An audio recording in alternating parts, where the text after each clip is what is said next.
नमस्कार, मैं Baljeet Dhaka pinnacle coaching centre से आप सभी का स्वागत करता हूं और आज हम करते हैं the most important 100 math tricks for SSC CGL. Now we are doing SSC CGL math tricks. बहुत सारे स्टूडेंट्स हैं, काफ़ी ज़्यादा कंफ्यूज रहते हैं। उनको ऐसा लगता है कि जो एसएससी का मैथ होता है, मैथ होता है, जैसे वो bank PO, CAT, MBA, CAT MAT, बहुत सारी चीज़ें आ सकती है। एमबीए वाइड है, रेलवे, यूपीएससी जिसमें सी सेट की बात कर रहा हूँ मैं, और बहुत सारे क्लैरिकल। लोग क्या करते हैं, बहुत सारे स्टूडेंट वो सोचते हैं कि सबका मैथ एक जैसा होता है, और इसी वजह से क्या है कि बहुत सारा कंफ्यूजन क्रिएट होता है। आमतौर पे हर जो एग्जाम है वो डिफरेंट पैटर्न होता है उस एग्जाम में, हर एग्जाम में, और मैथमेटिक्स की जो अप्रोच होगी वो भी डिफरेंट होती है। हो सकता है कुछ एसएससी में मुश्किल क्वेश्चन आ रहे हो सकता है कुछ कैट में ज़्यादा मुश्किल हो रहे हो सकता है कुछ बैंकिंग में ज़्यादा मुश्किल हो। हर एग्जाम का अपना अपना पैटर्न है, और जब तक कि आप ये खिचड़ी बना कर रखोगे, ये मैं पूरे दावे के साथ बोल सकता हूं कि आप बहुत दूर हो एसएससी सीजीएल के सिलेक्शन से, जरूर दूर हो। आप सिर्फ मैथ सीखते रहोगे और आखिर में कुछ नहीं होगा, क्योंकि आपने वो खिचड़ी बना रखी है जिसमें कि आप 70-80% चीज कवर कर रहे हैं, नंबर 1। और दूसरी बात, आप बाकी जो चीजें कवर कर रहे हैं 30-40% और भी चीजें कवर कर रहे हैं जिसकी इसमें कोई जरूरत नहीं है। तो नंबर 1, एक आप अपनी जो एनर्जी है वो ऐसी चीजों पे लगा रहे हैं जिसका कोई लेना देना नहीं है इस मैथ के साथ या इस एग्जाम के साथ में। दूसरा कि कुछ पोर्शन ऐसा है जो इसमें आप लगा नहीं रहे और जो उसकी रिक्वायरमेंट है। हर एक वैरायटी अलग होती है, अप्रोच अलग होती है, हर एग्जाम की एक माइंडसेट होता है। जब आप प्रॉपर माइंडसेट के साथ नहीं उस एग्जाम की तैयारी करेंगे, फोकस अप्रोच के साथ में, तो ये एग्जाम दूर होता जाएगा। और इसके पीछे भी सिर्फ स्टूडेंट ही जिम्मेदार नहीं, कोचिंग सेंटर भी काफी जिम्मेदार होते हैं। वो क्या करते हैं, हर तरह की कोचिंग, बैंक वाले भी इसमें बैठ जाओ, पीओ भी इसमें बैठ जाओ, एसएससी सीजीएल वाले भी, रेलवे वाले भी बैठ जाओ, केट वाले भी बैठ जाओ, जिसको मैथ +1-2 वाले भी बैठ जाओ, जिसको मैथ सीखना वो भी बैठ जाओ। आमतौर पर जब ये मैथ सीखने वाली जो अप्रोच होती है, और सोशल मीडिया भी इसके लिए काफी जिम्मेदार। आज के टाइम में हर बंदा ही खड़ा होकर वो यूट्यूब पे वीडियो बनाने लग जाता है, और उसमें सब कुछ पूरा मिक्स वेज सब कुछ आइटम है वो लगा देता है। लेकिन इससे और बहुत सारे स्टूडेंट इसमें शामिल भी हो जाते हैं इस पूरी प्रक्रिया में, लेकिन अल्टीमेटली वो स्टूडेंट है वो उस सिलेक्शन से काफी दूर होंगे। वो मैथ सीखने की कोशिश कर रहे हैं, कभी मैथ सीख नहीं पाएंगे या उस चीज को नहीं पकड़ पाएंगे जिसमें कि उस एग्जाम के लिए वो जरूरी है, और वो खुश होते रहेंगे क्योंकि वो पीओ का भी सीख रहे हैं, क्लैरिकल का भी सीख रहे हैं, एसबीआई भी कर रहे हैं, और यूपीएससी भी हो रही है, और कई टाइप के और भी एग्जाम हो रहे हैं, और अल्टीमेटली उनका कुछ नहीं हो रहा। तो ये मेरा एक क्लियर मैसेज है कि अगर आप जिस एग्जाम की तैयारी करना चाहते हैं, थोड़ा आपको रिस्क लेना पड़ेगा और उस पर 100% फोकस कीजिए। जब आप 100% फोकस करेंगे, आपको एक एक क्वेश्चन की क्लैरिटी होगी, और कौन से क्वेश्चन पेपर में कितने सेक्शन आता है, किस तरह के क्वेश्चन आते हैं, कितना लेना जरूरी है, वो क्वेश्चन को कैसे आप, हर क्वेश्चन की अप्रोच कैसे हो, वो बहुत डिटेल में आपको रिसर्च के साथ में तैयार करनी पड़ेगी।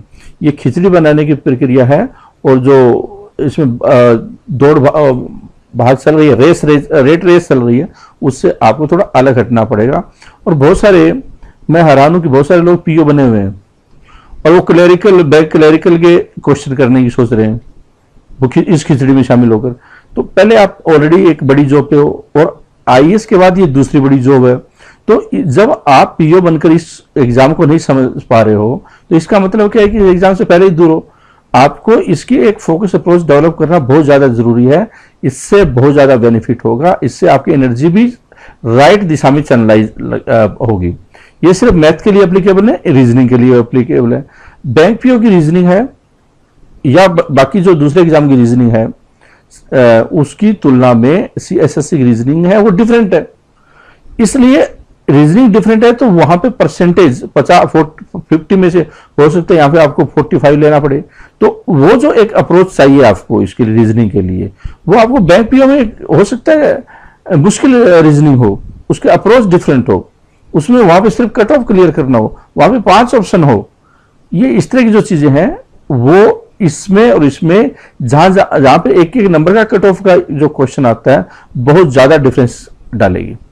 जैसे कुश्ती लड़ी जाती है, इंडियन पहलवान है वो घास पे लड़ते हैं या फिर मिट्टी में लड़ते हैं, लेकिन जब इंटरनेशनल टूर्नामेंट होते हैं वहां पे गद्दे होते हैं, वहां पे उनको उस तरह से लड़ना नहीं आता जिस तरह से उस इंटरनेशनल मैच में सीखना पड़ता है।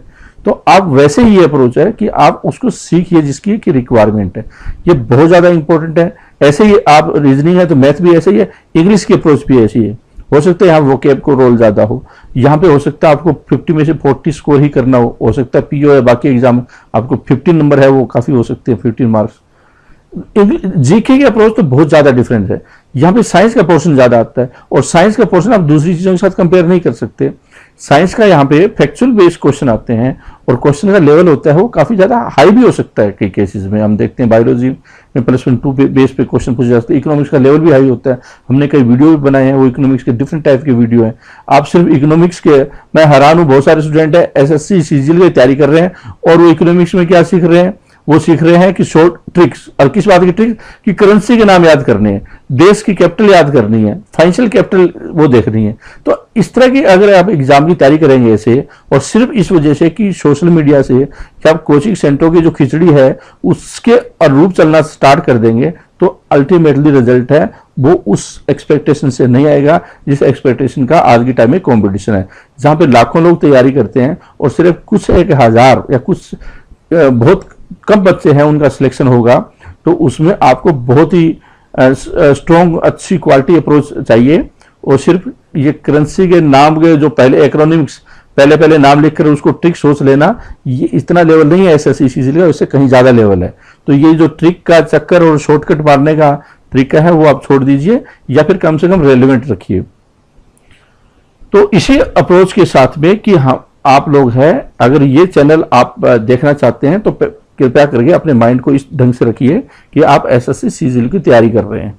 और जब कुछ स्टूडेंट कमेंट करते हैं कि आप जो बैंकिंग का बता दो, आप क्लरिकल का उसका अपडेट कर दो, कृपया करके इस चैनल पे इस तरह के कमेंट आप मत रखें, क्योंकि ये सिर्फ एसएससी सीजीएल का चैनल है और ये फ्री चैनल नहीं है। बहुत सारे लोगों को ये लगता है कि ये फ्री वीडियो डाल, ऐसा नहीं है, सिर्फ सैंपल वीडियो है। अगर आपको कोचिंग करनी है और सारे वीडियो को एक्सेस चाहिए तो आपको कोचिंग को ज्वाइन करना है। ऑनलाइन कोचिंग बैच है, उसमें हम बहुत सारी फैसिलिटीज देते हैं। 80 प्रोडक्ट है हमारे एसएससी सीजीएल के, उसका आप एक्सेस मिलेगा, तो आप ज्वाइन कीजिए। सिर्फ एक वीडियो जो सिंपल वीडियो है उसके दम पर कभी तैयारी नहीं हो सकती। तो चलते हैं इस एक गाइडेंस, और ये बोल सकता हूं मैं कि आपको आईना दिखाने की मेरी कोशिश थी। आपको अच्छी लगी है तो ठीक है, नहीं लगी है तो माफी चाहूंगा, लेकिन हकीकत को थोड़ा सामना कीजिए। एग्जाम का लेवल काफी टफ है, स्पेशली वो लोग जो ऑलरेडी पीओ लगे हुए हैं या जो ऑलरेडी एक अच्छी पोजीशन पे है, वो कृपया न भटके। पहला क्वेश्चन देखते हैं। क्वेश्चन है the principal that yields a compound interest of 420 during the second year at 5% per annum.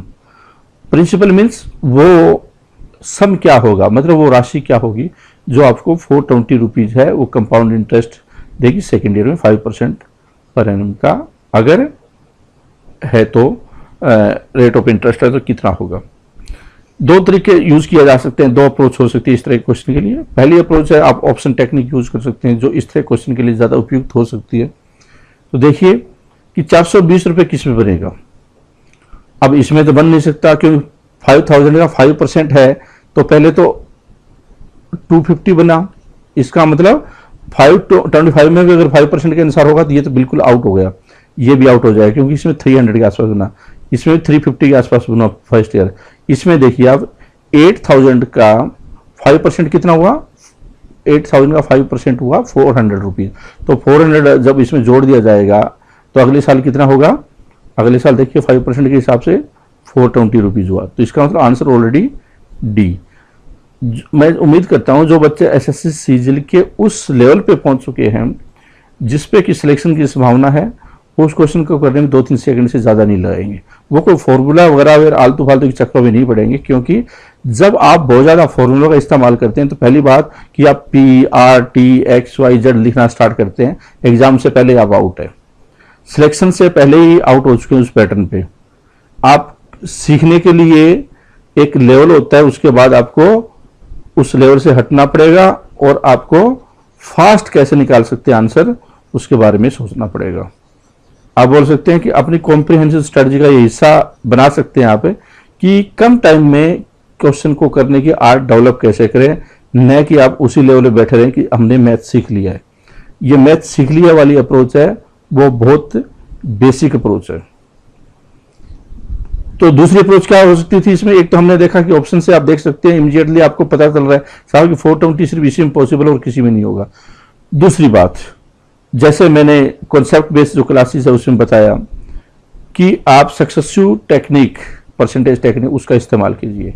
तो अगर 5% फर्स्ट ईयर है तो सेकंड ईयर कितना होगा? 5.25। कहां से आया 5.25? एक्स प्लस वाई, या इसमें आप ऐसे लग सकते हैं अप्रोक्सीमेशन टेक्निक जिसको बोलते हैं। 100 का 5% कितना हुआ? 105। फिर उस पर 5% कितना हुआ? 5 रुपए 25 पैसे। इसका मतलब कंपाउंड इंटरेस्ट सेकंड ईयर में 5 रुपए 25 पैसे हो रहे हैं। तो ये आपके दिमाग में इमीडिएटली आना चाहिए। इसका मतलब 5.25 रुपीज अगर कंपाउंड इंटरेस्ट है तो हमने जो सम माना वो कितना? 100। एक है तो कितना, और 420 है तो कितना? तो 420 है तो कितना हुआ? देखो, इसको मैं 100 यहां पे ले जाता हूं,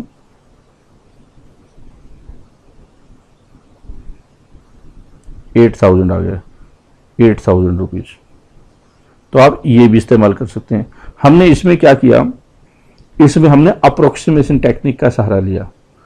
यहां पे हम कोई फॉर्मूला यूज नहीं कर रहे। कंपाउंड इंटरेस्ट में या सिंपल इंटरेस्ट में आप कम फॉर्मूले के इस्तेमाल करके करेंगे या बिना फॉर्मूला करेंगे तो आपको क्वेश्चन है बिना देखे या बिना कैलकुलेशन के आप कर सकते हैं। हमने इसमें सक्सेसिव परसेंटेज का इस्तेमाल किया, और सक्सेसिव परसेंटेज क्या है वो आप कॉन्सेप्ट क्लासेस में वहां पे अप्रोच दी हुई है, वो जानकारी लीजिए उसकी, तो और ज्यादा डिटेल में समझ पाएंगे इसको। Question number 2, A sum of money becomes double at compound interest in 5 years. It will become 8 times in how many years at the same rate of interest? ये वाली वैरायटी आती है तो आप कैसे करेंगे? और ये काफी बार वैरायटी आती है एग्जाम में, एसएससी के एग्जाम में। एसएससी का फेवरेट क्वेश्चन में से एक है, इसी पैटर्न पे आती है कि डबल हो जाता है, ट्रिपल हो जाता है, जो भी है वो। तो आप इस तरह के क्वेश्चन को आप देखिए, 1 लाख रुपए मान लो है तो डबल कितने साल में हो जाता है? 5 साल में। इस क्वेश्चन को ऐसे कीजिए, डबल हो जाता है 1 लाख का 2 लाख रुपए 5 साल में, और 2 का कितना होगा? 4 हो जाएगा। कब? अगले 5 साल में, मतलब 10 साल में। और 4 का 8 कब हो जाएगा? डबल हो रहा है, 4 लाख का 8 लाख अगले 5 साल में, मतलब 15 ईयर्स में। हमें कितना बताना है कि कब हो जाएगा? 8 टाइम्स। तो 1 लाख रुपए था, 8 टाइम्स हुआ कितने साल में? 15 ईयर्स में। 15 आंसर हो जाएगा।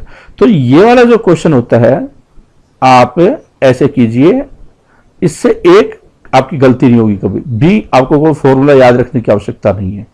सी, आप बहुत जो देसी सिस्टम है, देसी हिसाब किताब जैसे करते हैं वैसे करेंगे तो जो टिपिकल मैथ की कमांड है वो आने में आपको हेल्प करेगी। नेक्स्ट क्वेश्चन देखते हैं, question number 3। If the price of an article is decrease by 20% and its consumption is increase by 20%, what will be the increase or decrease in the expenditure as a whole? अब ये question आए तो कैसे करें? जैसे मैंने अभी थोड़ी देर पहले बताया था, सक्सेसिव टेक्निक का उसका इस्तेमाल कीजिए। इस तरह के क्वेश्चन में या मैथ में LCM, successive percentage, approximation method, alligation, ये 4-5 चीजें हैं। आपको बहुत स्ट्रॉन्ग कमांड होनी चाहिए। ए, उससे एडवांटेज क्या क्या होगा? ए, आप कम फॉर्मूलों से या बिना फॉर्मूलों के मैथ करने में सक्षम होंगे। बी, आप अपने आप ही ट्रिक डेवलप कर दो कि किसी की जरूरत नहीं है, क्योंकि आपने बेसिक ट्रिक डेवलप कैसे की जाती है वो आपने समझ ली है। तो 20% डिक्रीज और फिर 20% इंक्रीज, मतलब 20% डिक्रीज फिर 20% इंक्रीज, माइनस प्लस माइनस, तो कितना हुआ? 4। आंसर क्या हुआ? 4% डिक्रीज। 4% डिक्रीज हुआ। और ये मैंने कैसे किया, सक्सेसिव परसेंटेज किसको बोलते हैं, अगर आपकी डिक्रीज है पहले तो आप, या इसको ऐसे रखिए आप, अगर आपको ये सीखना है तो जो लगातार 2 बार परसेंटेज आए तो वो इसको बोलते हैं सक्सेसिव परसेंटेज।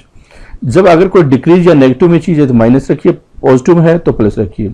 ये आपकी टेक्निक है, ये आपको मेंसुरेशन में भी काफी ज्यादा हेल्प कर सकती है। जब ये increase in length decrease in length वाले जब क्वेश्चन आते हैं तो उसमें आपको काफी हेल्प कर सकती है। आप बोल सकते हैं कि सिर्फ आप देख कर ही क्वेश्चन को टिक मार सकते हैं ये आंसर।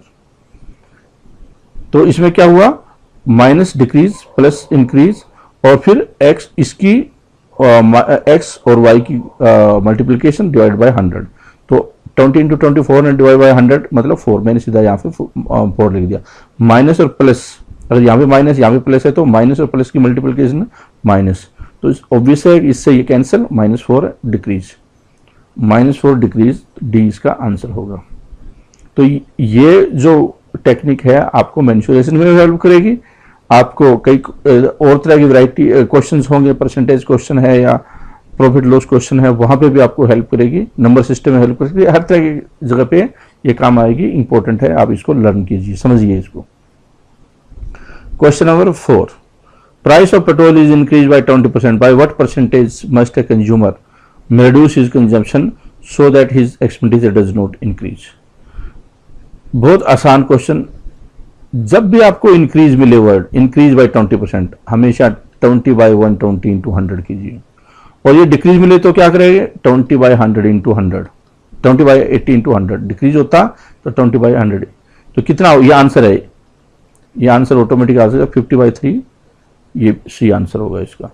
तो इस क्वेश्चन में, क्वेश्चन इस तरह से आता है ये कि कोई आप बोल सकते हैं प्राइस ऑफ पेट्रोल है, उसकी जगह शुगर आ सकता है या कुछ भी आ सकता है, कमोडिटी आ सकता है। When the price is increased by 50%, 30%, 10%, तो फिर ऐसे आएगा by what percentage must a consumer reduce his consumption so that his expenditure does not increase. या ये क्वेश्चन इस फॉर्मेट में आ सकता है कि salary of A is increase by 20%, then how much salary of B is, salary of A is more than B by 20%, how much is the salary of A is, या B is less than A, this kind of, ये question है, इस format में भी आ सकता है। तो आपको एक चीज ध्यान रखनी है कि यहां पे इंक्रीज दिया हुआ है या डिक्रीज दिया हुआ है। मतलब इसको अगर इंटरप्रिटेशन देखें इस क्वेश्चन का तो क्या हो कि 100 रुपए है, अगर 20% इंक्रीज हो रहा है तो 120 हुआ। यहाँ पे 100 रुपए कोई चीज है, 20% इंक्रीज हुआ तो 120 हुआ। डिक्रीज कितना हुआ, अब डिक्रीज कितना हुआ, 20 रुपए हुआ। किस पे हुआ, 120 रुपए पे हुआ। 100 पे कितना होगा। तो इस अप्रोच को आप ऐसे लिख सकते हैं कि 20 रुपए डिक्रीज होगा तो 100 होगा। किस पे हो रहा है वो डिक्रीज, 120 पे हो रहा है, 100 पे कितना होगा। ये जो अप्रोच है आप इसको इस ढंग से याद रखिए, इंक्रीज और डिक्रीज के हिसाब से। अगर डिक्रीज हो रहा है तो माइनस, इंक्रीज हो रहा है तो प्लस।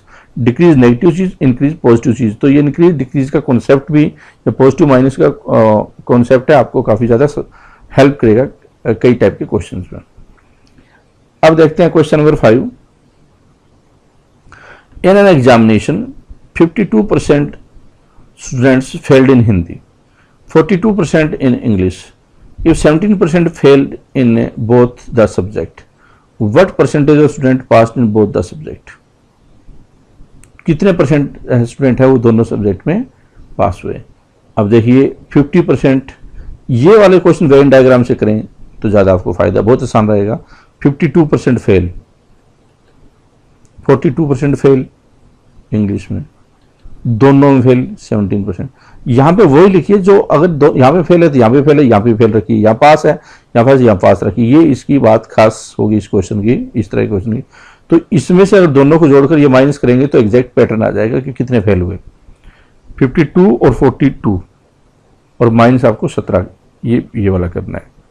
तो कितना 94, 94 में से 17, 94 में से 17, तो ये हो गया 77% फेल है, क्योंकि ये फेल का दिया हुआ है सब कुछ। तो इतना, इसका मतलब 100 में से अगर 77 फेल है, पास कितने में 23, पास कितने में 100 में से अगर 77 फेल है तो बाकी पास है फिर, और बाकी कितने हैं 100 में से 77 माइनस करेंगे तो 23% पास होंगे, 23% पास। तो ये जो वाली वैरायटी होती है आप इसको एक ऐसे कर सकते हैं, या A + B - C, मतलब इस रूप में भी आप इसको ले सकते हैं। तो ये था पार्ट नंबर 16। हम ऑलरेडी कई पार्ट कर चुके हैं और ये सीरीज है वो कंटिन्यू रहेगी। Thank you very much for watching this presentation. All the best.